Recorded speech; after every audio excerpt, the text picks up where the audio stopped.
कविता है हमारे बीच उपस्थित एक महापुरुष की, श्री नरेंद्र मिश्र जी।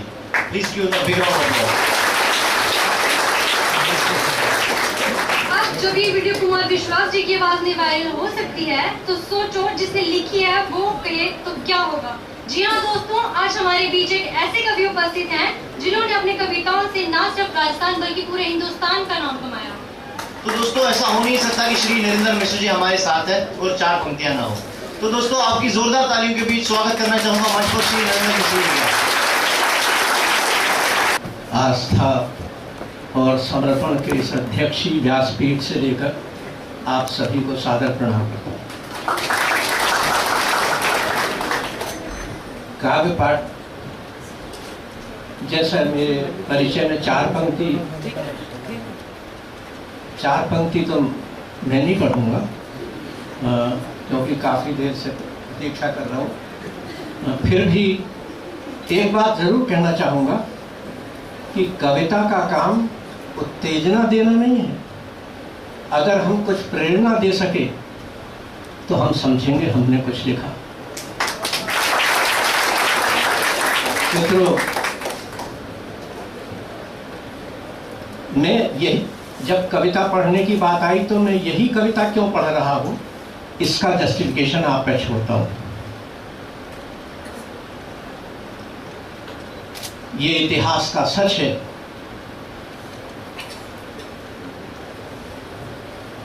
कि स्वतंत्रता और स्वाभिमान की रक्षा के लिए मेवाड़ का नाम स्वर्णाक्षरों में लिखा जाता है। लेकिन ये भी उतना ही सच है कि जब सांप्रदायिक या हिंदू मुस्लिम एकता के पृष्ठ को किसी ने कालजयी अगर प्रेरणा दी है तो वो भी चित्तौड़गढ़ ही है।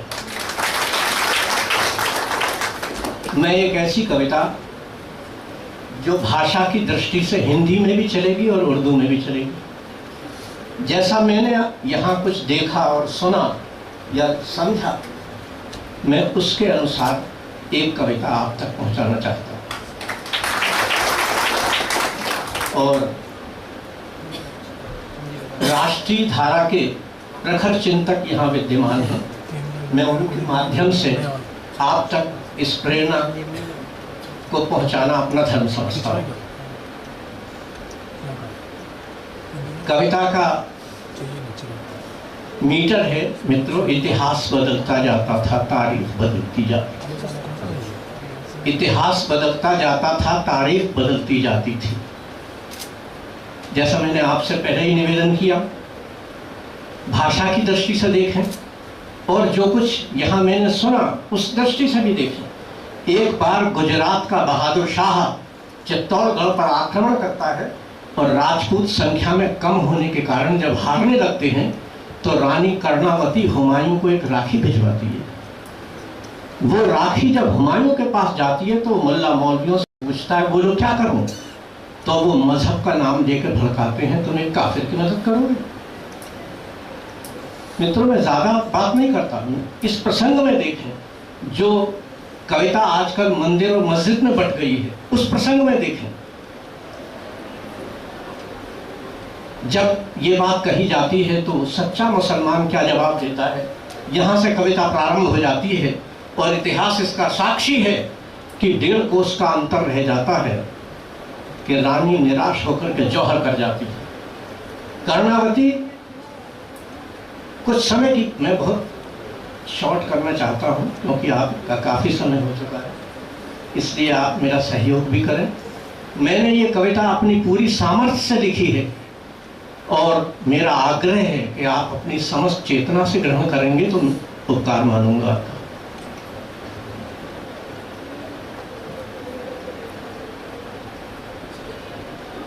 इतिहास बदलता जाता था, तारीख बदल, जब मुल्ला मौलवी भड़काते हैं तुम एक काफिर की मदद करोगे? लेकर शानित कृपाण कर में तब शाह हुमायूं गर्व उठा, जिसके भीषण दुर्जय रव से वसुधा का साहस डर उठा। बोला तुम क्यों बहकाते हो, लेने मजहब का नाम मुझे, और गुमराह कर रहे हो आखिर प्यारा अहले इस्लाम मुझे। जो हाँ, मैंने पहले ही कहा उस प्रसंग में कि मैंने सोच करके ये पढ़ रहा हूँ। जो दुश्मन नेक दिली का है वो दुश्मन है इंसानों का, वह काफिर है नंगा करता दामन पाकीज़ा बहनों का। कि कच्चे धागे की एवज में जर्रा जर्रा नहला दूंगा, जो मजहब का कौमी दुश्मन उसको दोज़ख पहुंचा दूंगा। हमला होगा बढ़ चलो अभी, इस्लामी खून बफा कर दो, रख दो सब प्राण हथेली पर, तारीखों में जौहर भर दो। फिर क्या था भीषण रण करने, सज गया कटक बेगानों का, और राखी की लाज बचाने को डर बढ़ता मुगल पठानों का। राखी की लाज बचाने को डर बढ़ता मुगल पठानों का, उस शेर बबर बाबर सुत की तलवार मचलती जाती थी। इतिहास बदलता जाता था, तारीख बदलती जाती थी। मित्रों, मैंने पहले भी आपसे कहा था, अगर इस कविता से मैं मानवीय संवेदना से एक आंख भी अगर गीली कर सका तो मैं समझूंगा मैंने कुछ लिखा था। बढ़ रहा हुमायूं उधर, उसको पता हुमायूं इधर लश्कर बढ़ता है, बढ़ रहा हुमायूं उधर, इधर शोणित की निर्मम प्यास बढ़ी, प्रणयंकर शंकर के स्वर में भीषण रणचंडी मचल पड़ी। उस तरफ बहादुर शाह, इधर मतवाले राजपूत लड़ते, और थे प्राण हथेली पर जिनके सर बांधे कफन बढ़े चलते। सब आग उगलती थी तोपें, फिर भी बढ़ने की चाह रही, और गोली वर्षा सी बरस रही, प्राणों की कब पर बरस रही। राजस्थानी योद्धा रण में विकराल काल से लगते थे, और थे स्वतंत्रता के दीवाने, अरिदल का कंठ कतरते थे। पर चिंगारी चिंगारी है, सारा जग नहीं जला सकती। ये तो कवि करोति का आप जाने रसम जानाति पंडितो, ये तो आप पे छोड़ता हूं। पर चिंगारी चिंगारी है, सारा जग नहीं जला सकती। मानी दिनकर की एक किरण, सारा तम नहीं हटा सकती। आखिर केसरिया झंडे की तिल तिल भर ताकत जूझ गई। भगवान बुद्ध की ये धरती उस दिन शौर्य में डूब गई। भगवान बुद्ध की यह धरती उस दिन शौर्य में डूब गई। तब तक न हुमायूं आ पाया, महलों की हिम्मत टूट गई। भाई के आने की आशा रानी के मन से छूट गई। चित्तौड़ दुर्ग में जौहर की तब चाह मचलती जाती थी। इतिहास बदलता जाता था। मित्रों, आपने देश के मूर्धन्य कवियों से जौहर पे लिखी हुई कविताएं सुनी होंगी, पढ़ी होंगी। मुझ जैसे हिंदी के सबसे छोटे कवि से कुछ पंक्तियां मैं सादर। वृद्धा माताएं एक तरफ, यहाँ जौहर कब होता था, वृद्धा माताएं एक तरफ, बहनें जलती दूसरी तरफ, और तूफानी जोश भरा दिन में जलती बालाएं एक तरफ। कुछ थी साजन घर जाने को, कुछ की बारात दरवाजे पर आई हुई थी। कुछ थी साजन घर जाने को, अंतर में भामर का स्वर था। डोली फूलों से सजी हुई, पैरों में लगा महावर था। कुछ मेहंदी हाथ रचाई थी, मुख पर झिलमिल अवगुंठन था। हल्दी से चूनर पीली थे, कर में परिणय का कंकर था। पर भस्म हो गई हंस हंस कर चित्तौड़ दुर्ग की महिलाएं। इतिहास कीर्ति दोहराएगा, जौहर साहस की प्रतिमाएं। चढ़ गई चिता पर कर्मवती, भाई को पता न लग पाया। बस 1.5 कोस का अंतर था, तब तक न हुमायूं आ पाया। हो गया बहादुर शाह मदन, यहां से आपका विशेष ध्यान चाहूंगा। हो गया बहादुर शाह मदन, दुंदुभी जीत की बजवाई। तब ही अल्लाह अकबर की ध्वनि एक बार फिर से आई। तब ही अल्लाह अकबर की ध्वनि एक बार फिर से आई। मुगलों ने तलवारें खींची, बाबर का बेटा आ पहुंचा, और हिंदू रानी का मुसलमान भाई आखिर आ हिंदू रानी का मुसलमान भाई आखिर आ ही पहुंचा। कि मजहब की कौमी कट्टरता उस रोज पे घलती। आपका ध्यान चाहूंगा, जो कविता के निकट के व्यक्ति हैं और जो आज का माहौल है, मैं ज्यादा बात नहीं करता। मजहब की कौमी कट्टरता उस रोज पिघलती जाती थी। इतिहास बदलता जाता था, तारीख। सारे लश्कर को रोक हुमायूं एक बार बोला फिर से, मेरे बहादुरों मजहब की लिख दो तारीख नए सिर से। मेरे बहादुरों मजहब की लिख दो तारीख नए सिर से।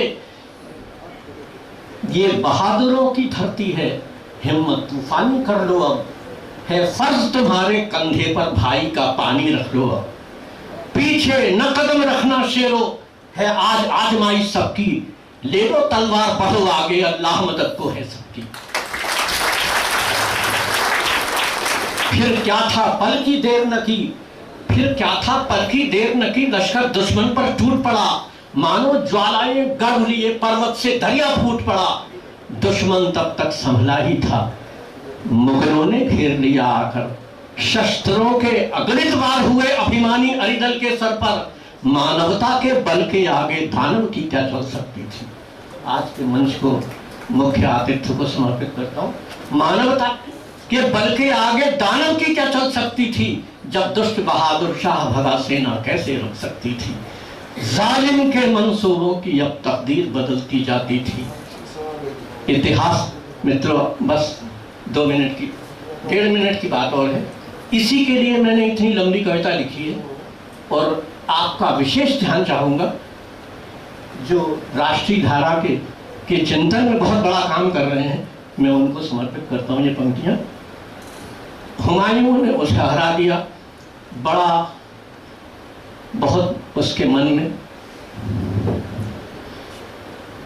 प्रसन्नता है, दौड़ करके महलों में जाता है, वहां क्या मंजर दिखाई देता है। थोड़ा मैं भावुक हो जाता हूं। महलों में शाह गया लेकिन मरघट सी खामोशी पाई, उसके मन में मैंने मदद की है। महलों में उसको कुछ मालूम नहीं क्या हुआ यहाँ। महलों में शाह गया लेकिन मरघट सी खामोशी पाई, चित्तौड़ दुर्ग के प्रांगण में जौहर की आग नजर आई।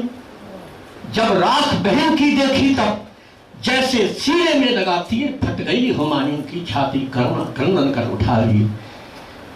केवल इन 2 पंक्तियों के लिए मैंने पूरी कविता लिखी। महलों में शाह गया लेकिन मरघट सी खामोशी पाई, चित्तौड़ दुर्ग के प्रांगण में जौहर की आग नजर आई। जब राख बहन की देखी तब जैसे सीने में लगा तीर, फट गई हुमायूं की छाती, करुणा क्रंदन कर उठा वीर। तू राजपूत थी, मैं समझता हूं इन 2 पंक्तियों से अच्छा मैंने जिंदगी में नहीं लिखा। तू राजपूत थी, हिंदू थी, क्या यही बात तूने देखी। तू राजपूत थी, हिंदू थी, क्या यही बात तूने देखी। और मैं मुसलमान था इसीलिए तूने राह मेरी देखी। तू राजपूत थी, हिंदू थी, क्या यही बात तूने देखी। मैं मुसलमान था इसीलिए तूने राह मेरी देखी। क्यों ठीक वक्त पर आ न सका, क्यों टूटा नहीं कहर मुझ पर। तू चली गई मैं जिंदा हूं, लानत सौ बात मुझ पर। मैं बुरी तरह से हार गया, मैं बुरी तरह से हार गया, तारीख हो गई है जीत सही। यह कह पछाड़ खा गिरा वीर, सिर से शौर्य की धार बही। उस गर्म राख को शोणित से ठंडा करता रो रहा था, मानो अंबर के अंत से करुणा का स्रोता फूट पड़ा। था मुसलमान पर नैनों से जलधार निकलती जाती थी। इतिहास बदलता जाता।